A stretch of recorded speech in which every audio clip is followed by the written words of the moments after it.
Donald Trump says his favorite word in the English language is tariff. So, what is a tariff? Simply put, it is a tax on imports of goods and products coming in from another country.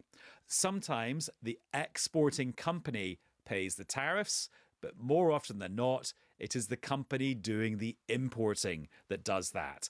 They can either pass the cost on to their consumers with higher prices for the products, or their profits take a hit. Normally, tariffs are used as a tool to manage trade. So if you've got a homegrown industry and you're worried that it's facing competition from cheap exports from abroad, then you can put a tariff on to level the prices of the products. But what Donald Trump is doing that's different is using the tariff as a tool. He is wielding it like a weapon or a threat in negotiations to get other things. And this is just so different from the last 50 years, where the drive by various countries has been to get rid of tariffs altogether to promote what they call free trade. Also, you sometimes hear people talking about non-tariff barriers. That's other things like rules and regulations that stop a country selling its products freely in another one. Call on Allah, Yahweh, Bashem, Bashem, Rakadash, the lives of the apostles, great millstone, peace, citation, for like Shalom. And this article, Quartz from QZ.com says what Walmart and 13 other companies have said about Trump's tariffs. Barbie dolls, trucks, laptops, and other goods are set to get more expensive by William Gavin, updated March 3rd, 2025. It says Barbie dolls, trucks, laptops, and other goods are set to get more expensive by William Gavin, updated March 3rd, 2025. It says President Donald Trump plans to slap tariffs on Mexico and Canada and raise duties on China on March 4th, 2025. Tariffs on the European Union and others are in the works. President Donald Trump's tariffs on imports of foreign goods have already begun, and more are on the way, likely forcing some businesses to raise prices. On March 4th, duties of 25% on most Canadian and Mexican imports are set to take effect. The U.S. also plans to raise tariffs on Chinese goods 20% from 10%. Wow. Further down the road, Trump has said he will slap imports from the European Union with a 25% tariff. His reciprocal tariffs on the major U.S. trade partners are scheduled to be implemented as soon as April 1st. Those duties would factor in not just the tolls other countries impose on the U.S. goods, but also foreign subsidies, exchange rates, and taxes on imports. Countries affected by tariffs don't actually pay the new fees. Instead, border agents collect the federal government's chosen cut from the company that's paying to import a foreign product. Often businesses can't afford to absorb the full brunt of those fees, so they pass along the price to consumers. For example, the National Restaurant Association has warned that tariffs on Mexico and Canada could lead to higher menu prices, putting the burden on consumers. Here's what 13 public companies have said about Trump's tariff plans and how they would impact their businesses. It says, Walmart CEO Doug McMillon is confident that the big box retailer can navigate Trump's tariffs, although the company will likely feel some pressure. Tariffs are something we've managed for many years, and we'll just continue to manage that, McMillon said on a recent earnings call. We can't predict what will happen in the future, but we can manage it really well. And we're wired to try and save people, so that will be our ultimate goal, he added, according to a transcript. The company sources about 2/3 of its products from the U.S., which will help it avoid some of the pain competitors like Amazon will likely face. However, CFO John David Rainey doesn't expect the company to be completely immune from the duties. Rainey told CNBC that Walmart has a few ways to mitigate the effects of tariffs, including shift the supply where necessary to try to take advantage of lower costs that we can then pass on to consumers. The automotive industry is expected to be hit very hard by the U.S. tariffs on Mexico and Canada. over about a century, automakers have developed roots in both countries, purchasing from Mexican and Canadian suppliers and operating local factories. Let's be real honest, long term, a 25% tariff across the Mexico and Canada borders would blow a hole in the U.S. industry that we've never seen. Ford Motor CEO Jim Farley said at a recent investor conference just shy of 15% of Ford sales are sourced from Mexico, according to S&P Global Mobility data.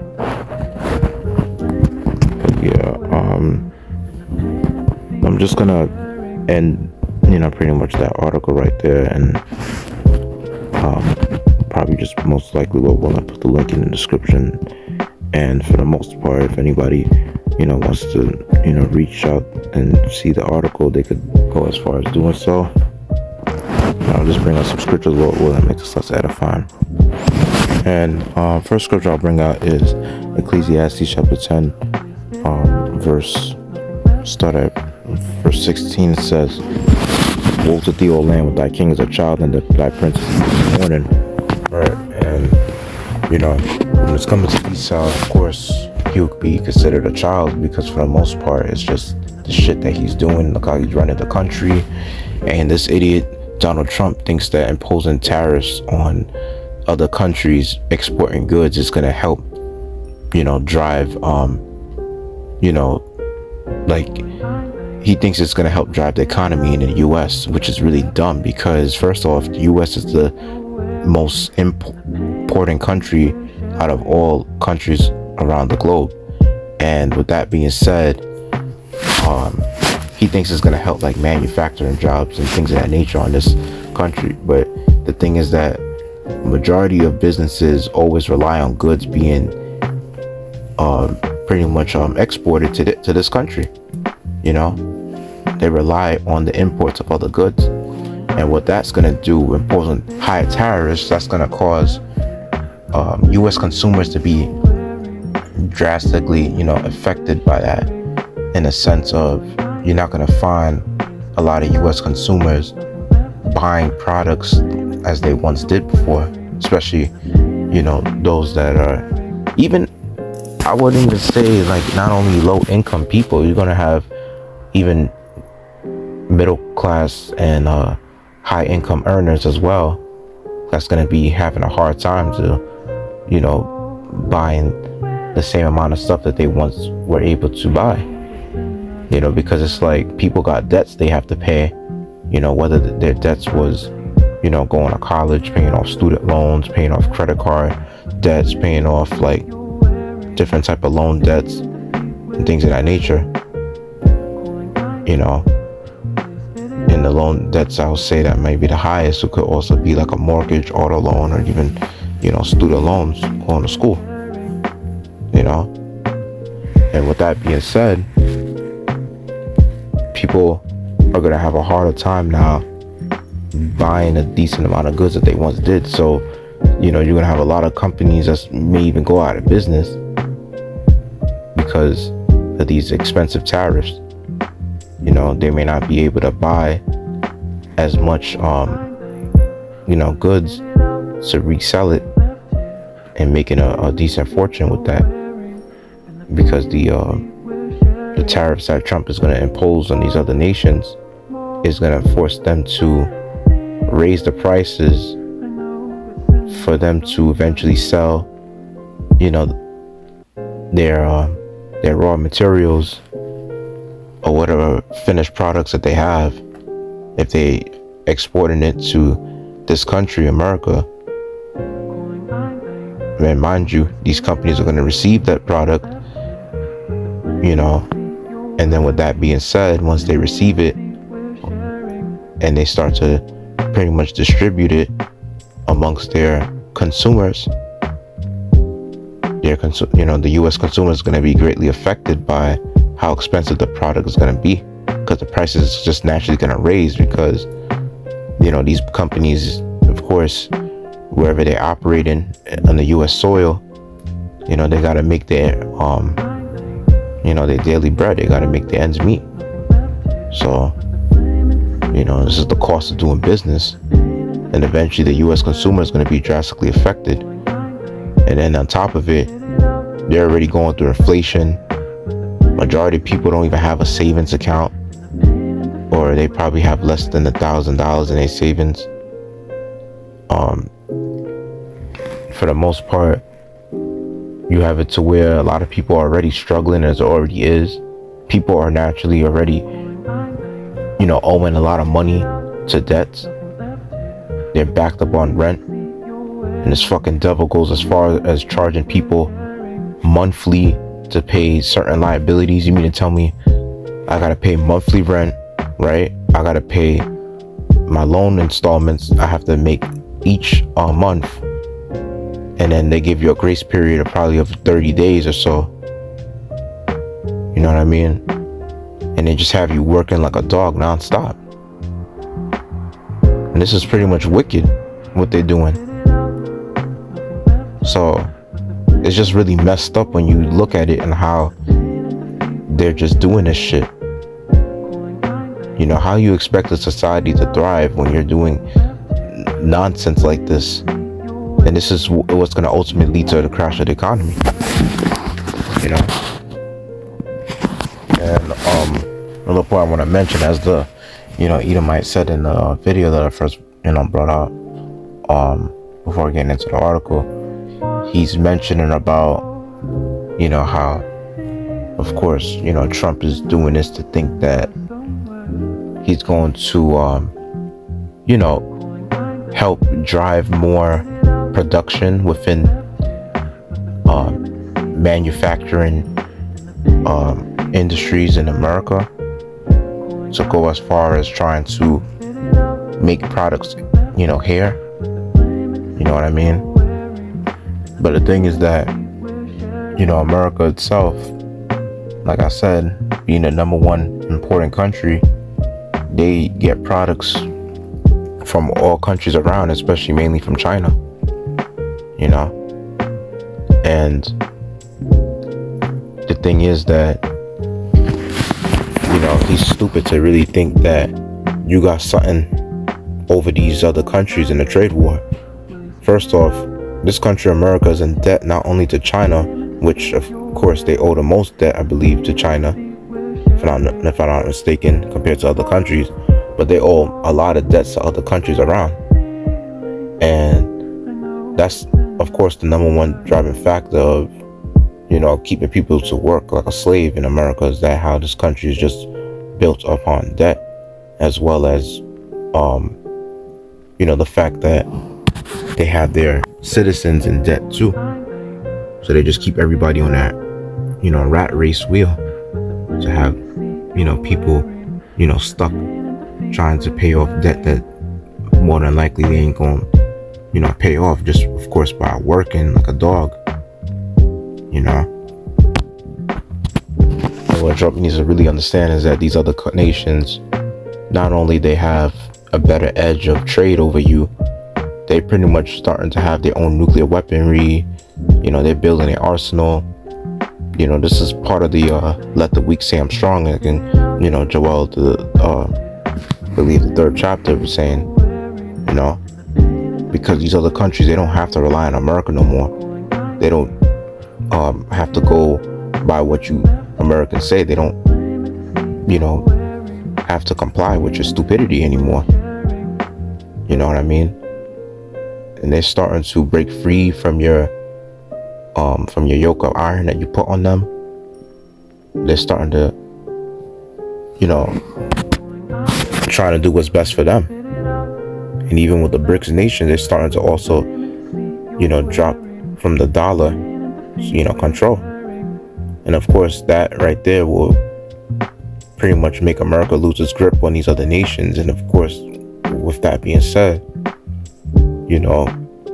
when you find majority of these countries, when they start accepting the BRICS currency, they're going to eventually cause America, dollar to go down to the point where it's going to be hyperinflation. And in Proverbs chapter 28, verse 15, you start off with this. I'm going to say, as a roaring lion and a raging bear, so is a wicked ruler over the poor people. And, also going into Job 9:24, where it talks about how, the earth is given to the hand of the wicked. This is all in Esau's control. This earth, in a sense. Well, of course, the Most High is ultimately in control of Esau. So he's using Esau to go as far as, doing whatever is possible to bring about the destruction of America, even getting World War III, to be set. And of course, he's putting it in the mind of these other nations and Esau to, lead this whole trade war eventually to, a World War III thing where it gets physical, where all these nations start, clashing at each other, not only by means of trade war, but actually, sending nukes over to each other, really, going at it, because that's what it's going to lead up to. And of course, Esau, he, of course, is a raging lion, a raw lion and a raging bear amongst, the poor. He is a wicked ruler over the poor people in general. Mainly the Israelites will represent the poor people, because majority of the times, when you see the nation of our people, we're primarily like the biggest consumers, and we're going to be greatly affected by this. And even not only just Jake, you're going to have the other nations being affected by this as well, whether they doing business. I mean, of course, it's not going to hit them as much because they got, a lot of assets in their, financial background, so they have that leverage. Majority of times, knowing majority of Jakes, they don't really have it like that. You got some Jakes that are, decently financially established, but for the most part, majority of our people, we don't really have much of an edge when it's coming to, owning businesses and things of that nature. And even then, it's like, shit, you're already seeing a lot of restaurants closing in a few years, especially after the, pandemic. They were just closing by the droves, like hundreds of them closing each year. Different famous chain restaurants closing, and just different businesses. And it's just like, you're going to find a lot more closing with these tariffs being imposed. First it went from Biden sending money to other countries, our tax money to these other nations for, trying to give them relief aid packages. And then now it gets to the point where Trump is imposing tariffs on certain products that's going to, pretty much affect the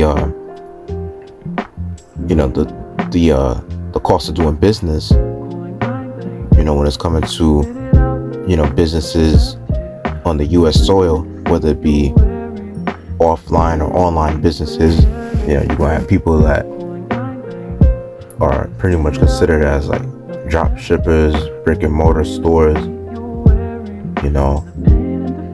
wholesale suppliers, things of that nature, offline or online distribution stores. They're going to be greatly affected by these tariffs, and they're not going to make as much sales, And of course, however they run in their business, they got to pay, of course, certain fees, especially online, to keep it running, to keep the website going, and things of that nature, to do the advertisements and all that. And then on top of it, of course, the brick and mortar stores, you're going to have to pay, like the employees to do their jobs. That includes, of course, the people that's, cleaning the store, people that's operating the store, people that are managers, that's working for a salary, working by the hour. You're going to have to pay them to do, of course, their service. And it may even lead to, a lot of layoffs too with these brick and mortar stores. Because if companies see that they're not making as much sales as they once were making, they will eventually have to let certain people go in the job, and it will be, a reduction in staff. So a lot of people don't really understand how, lethal these tariffs are, and they don't understand like what's it gonna lead to when it's coming to the American economy. And I'm just saying, like, only people that study the economy, for the most part, that study how these things work, of course they will understand. But I'm pretty sure the average American is not gonna really take time to understand it, and fuck around till it happens, and maybe till hyperinflation happens. That's when people are gonna be trying to do their studying and shit like that, till they see the real drastic effects of it. And I did made a video about how a few years back, about how the Most High is going to use Esau to cause a economic recession, or so that he's going to pretty much crash the economy. And of course I was going into how Trump is pretty much like what he did a few years back when he was in office, when he was imposing these large tariffs, and he hurt a lot of farmers and some steel companies as well. Because it's like, it's really stupid that you're imposing tariffs on other countries when they're not going to pay for the tariffs, because they realize that you don't got a grip over their currency, and neither do you have any control over their military power. You're not like how powerful you used to be anymore. And this is the prophecy I'm going to bring out of Isaiah, the 47th chapter. It says, let me see, Isaiah 47 chapter verse 1, it says, "Come down and sit in the dust, O virgin daughter of Babylon. Sit on the ground, there is no throne, O daughter of the Chaldeans, for thou shalt no more be called tender and delicate." And of course, the Chaldeans were pretty much the ancient warlocks of Babylon. So your verse 2 says, "Take the millstones and grind meal, uncover thy locks, make bare the leg, uncover the thigh, pass over the rivers. Thy nakedness shall be uncovered, yea, thy shame shall be seen. I will take vengeance, and I will not meet thee as a man." So yeah, this is what the Lord is saying. He's gonna uncover all your wickedness, and these other nations are realizing that, of course, you Edomites, especially you fucking Amalekites, that's pretty much responsible for doing a whole bunch of nonsense and just destroying the economy. And you're responsible for your greed of trying to just gain control over other countries' affairs, and trying to bully them into accepting your monetary system, which is nothing but ran on fiat currency, on fake ass money, and pretty much driving people through debt, and not backing up money with actual valuable assets or so, like backing it up with gold or silver. You know what I mean? These nations are not gonna put up with this shit anymore, and you're being exposed, ultimately by the Most High, because he's using his men to push out videos consistently throughout the week, even daily, just to expose you devils. And verse 4 says, "As our Redeemer, the Lord of hosts is his name, the Holy One of Israel, sit thou silent and get thee into darkness, O daughter of the Chaldeans, for thou shalt no more be called the Lady of Kingdoms." And the reason why you're not going to be considered as like the best country as you once were was because your time is running up, and your time is getting short. We're pretty much experiencing the downfall of this kingdom. And of course, with that being said, things have to play out, and you're going to try to do everything possible to try to, stay on rulership and try to bring your economy back. But whatever you do, it's going to be, to naught, because at the end of the day, the Lord is coming back to take you out of, rulership.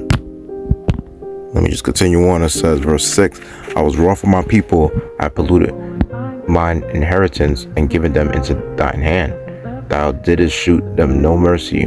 Upon the ancient hast thou very heavily laid thy yoke. Because they put us in captivity, and then, this country was founded off of rape, robbery, murder, of the nation of our people, starting with the Native Americans, and then another kingdom, and then the rest started, going down to, to the Southern Kingdom as well, bringing us over here with slave ships and things of that nature, and going as far as, just raising hell on the nation of Israel. And it says, verse 7, and thou saidest, I shall be a lady forever, so that thou didst not lay these things to thy heart, neither didst remember the latter end of it. Verse 8, therefore hear now this, thou that art given to pleasures, that dwellest carelessly, that sayest in thine heart, I am, and none else beside me. I shall not sit as a widow, neither shall I know the loss of children. But these two things shall come to thee in a moment, and one day, the loss of children and their widowhood, and they shall come upon thee in their perfection, for the multitude of thy sorceries, and for the great abundance of thine enchantments. For thou hast trusted in thy wickedness, thou hast said, none seeth me. Thy wisdom, thy knowledge have perverted thee, and thou hast said in thine heart, I am, and none else beside me. Therefore shall evil come upon thee, thou shalt not know from whence it riseth, and mischief shall fall upon thee, thou shalt not be able to put it off, and desolation shall come upon thee suddenly, which thou shalt not know. You best believe that evil that's going to come upon you is going to be, as the scriptures say when Jeremiah 50 mentioned about how this country is going to be nuked. Then, of course, before this country be nuked, Ezekiel 38 mentions about how pretty much, this country is going to be invaded, because it mentions about the unwalled villages, and about how these other nations, they're going to invade this country, America, and they're going to go as far as putting hell on, on the American citizens, just like how you do to other countries when you want to enforce your wicked ways, enforcing the government to accept your corrupt, policies and things of that nature. So they're going to do the same shit to you, and they're going to come after you, your citizens. You best believe when these other countries return the favor, it's not just one country at a time. It's going to be a whole bunch of countries that's going to do it. And of course, this is going to be your main excuse for trying to, this is going to be like a Trojan horse to, bring about the MOTB and trying to get everybody, mass chipped. And eventually from right there, you could already just, conclude that we're going to be out here in a few months, once that chip is implemented. And the Lord just going to speed up time like crazy to deliver his elect. So, that being said, I'd like to say, call on Yasharahla, Yahweh Bashem, Yahweh Bashem, Kakadash, double honor to the apostle, Elsewhere, Milson, peace, out, station, hopeful, elect, Shalom.